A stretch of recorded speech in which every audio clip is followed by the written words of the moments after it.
Buen día para todos. A continuación les vamos a presentar los métodos para la solución y prevención de los riesgos psicosociales. El tema específico a tratar es acoso sexual en el ámbito laboral. Mi grupo está conformado por Indira Becerra, Dana Díaz, Kimberly Marín, Juliet Valencia y quien les habla, Valentina Casallas. Inicialmente tendremos en cuenta qué es el acoso sexual.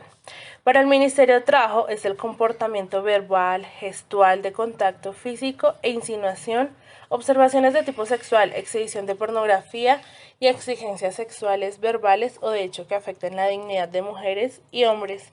Estos actos no son deseados y son ofensivos para el destinatario, como lo son la violación de los derechos humanos y del trabajo decente y la necesidad de abordarlo desde la perspectiva de género.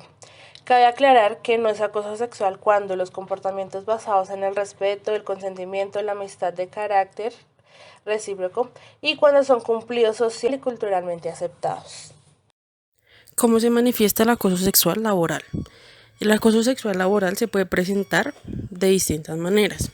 Uno, como el chantaje, cuando se condiciona a la víctima con la consecución de un beneficio laboral, un aumento de sueldo, promoción o incluso la permanencia en el empleo, para que acceda a comportamientos de connotación sexual.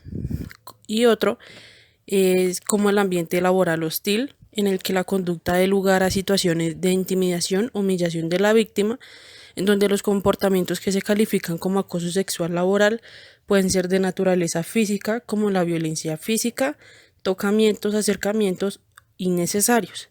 La verbal, con comentarios y preguntas sobre el aspecto, el estilo de vida, la orientación sexual, llamadas de teléfono ofensivas, o el no verbal, como los silbidos, los gestos de connotación sexual o presentación de objetos pornográficos. En cuanto al marco legal, identificamos las diferentes modalidades de acoso laboral establecidas en la Ley 1010 del 2006. Identificamos la persecución laboral, que es una conducta reiterada de descalificación, exceso de trabajo y cambios permanentes de horarios. Encontramos la discriminación laboral, que es un trato diferenciado por razones de raza, género, origen familiar, credo o credo religioso. Encontramos la inequidad laboral, que es una asignación de funciones a menosprecio del trabajador. También encontramos como cuarto el entorpecimiento laboral, que nos genera una obstaculización en el cumplimiento de una labor o retardarla con perjuicios para el trabajador. Y finalmente identificamos la desprotección laboral, la cual es una función sin el cumplimiento de los requisitos mínimos de protección y seguridad para el trabajador. Mitos y verdades sobre el acoso sexual.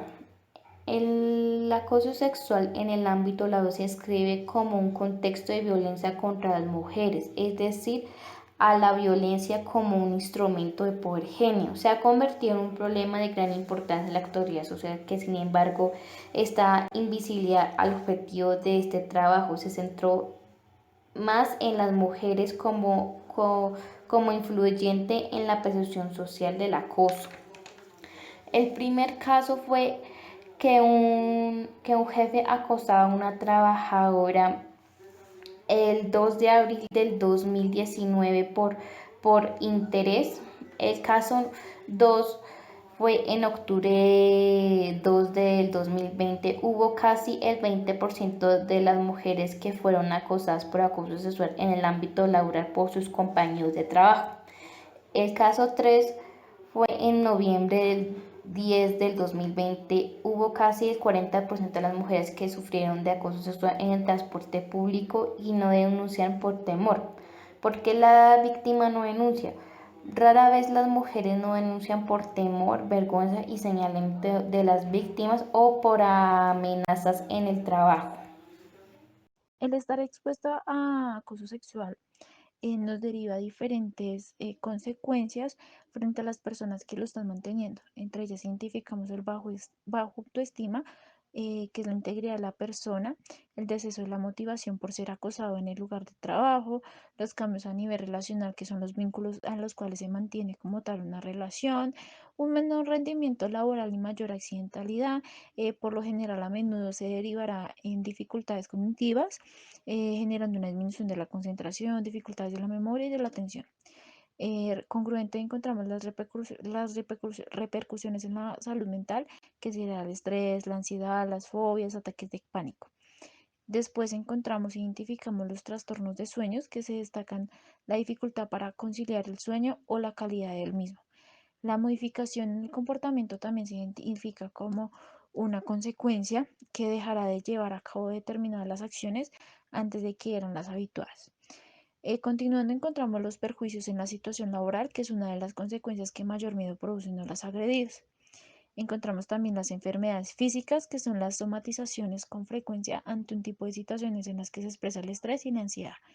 También la pérdida de confianza hacia uno mismo y hacia los demás. En general, estar sometido a agresiones sexuales promueve el cambio de una autoimagen, y esto es el concepto de uno mismo deteriorándose, de capaz de memar la confianza en sí mismo. Finalmente, y como una parte más complicada, identificamos el suicidio, que para algunas personas que sufren de abuso sexual en el trabajo resulta insostenible, y pues el ser abusados puede decidir para ellos acabar con su propia vida. ¿Qué hacer en caso de una situación de acoso sexual laboral? Generar un listado de acciones y seguir el código de conducta. ¿De qué manera? Interrumpiendo la situación, ofreciendo ayuda a la persona acosada, hablando, dialogando con la persona acosadora y promoviendo un espacio de liderazgo. ¿Cómo? Comunicando pautas correctas en los intercambios personales, recomendar eliminar chistes, comentarios con contenidos sexistas y de carácter sexual, averiguando si el acoso extiende a otros empleados o solamente a esa persona, adoptar las medidas necesarias para que cese el acoso, tomar acciones de reparación a nivel individual y a nivel grupal, creando y promoviendo espacios de escucha con los empleados y también capacitando a los mandos superiores y medios sobre las formas y manifestaciones del acoso sexual. Además de ello, se deben elaborar campañas de prevención para concientizar contra el acoso sexual, también impartiendo información de igualdad e intervención ante este tipo de casos, redactando un código de buenas prácticas, incluyendo el protocolo en el convenio colectivo, estableciendo la forma clara de cómo son las sanciones de acuerdo a estos acosos, dejando claro que se protegerá tanto a la víctima como a quienes sean testigos de estos acosos, instaurando un sistema de seguimiento, evaluación y reparación del daño en la víctima. En cuanto a las medidas preventivas, identificamos las siguientes. En cuanto a capacitaciones, deberemos implementar el manejo de estrés, el trabajo en equipo, comunicación asertiva, conocimiento del marco legal y el incumplimiento del mismo, una formación de líderes y un conocimiento de funciones y responsabilidades frente al comité de convivencia que se verá inmerso en estas situaciones.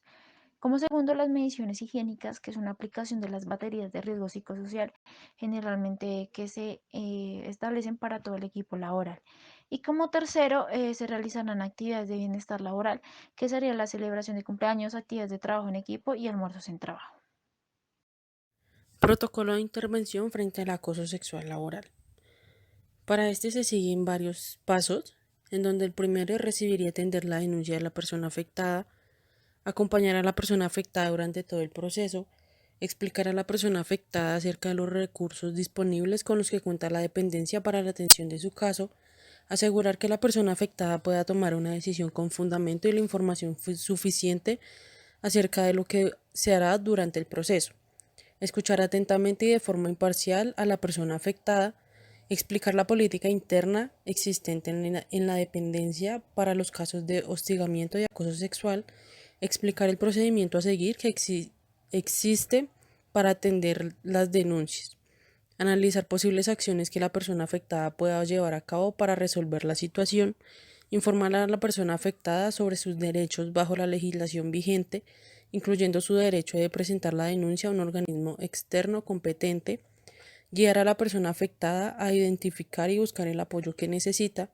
guiar y asesorar a la persona afectada para redactar el resumen escrito del caso si la persona solo lo requiere, no proporcionar consejo legal si no se tienen las facultades, preparación ni atributos de un abogado, brindar apoyo a la persona afectada hasta que el caso quede cerrado, informar al jefe inmediato de la persona afectada si así lo desea para asegurar buenas relaciones laborales durante y después del proceso del caso y explicar a la persona afectada que el apoyo proporcionado no es asistencia legal y que ésta es libre de consultar a un abogado u organismo especializado de su preferencia en cualquier momento del proceso.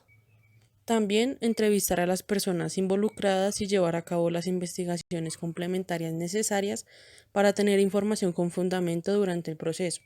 Cabe mencionar que es importante que quienes entrevisten a los afectados deben tener los conocimientos y la atención integral de casos de hostigamiento y acoso sexual laboral y solución de conflictos donde pueda controlar emociones y percepciones personales.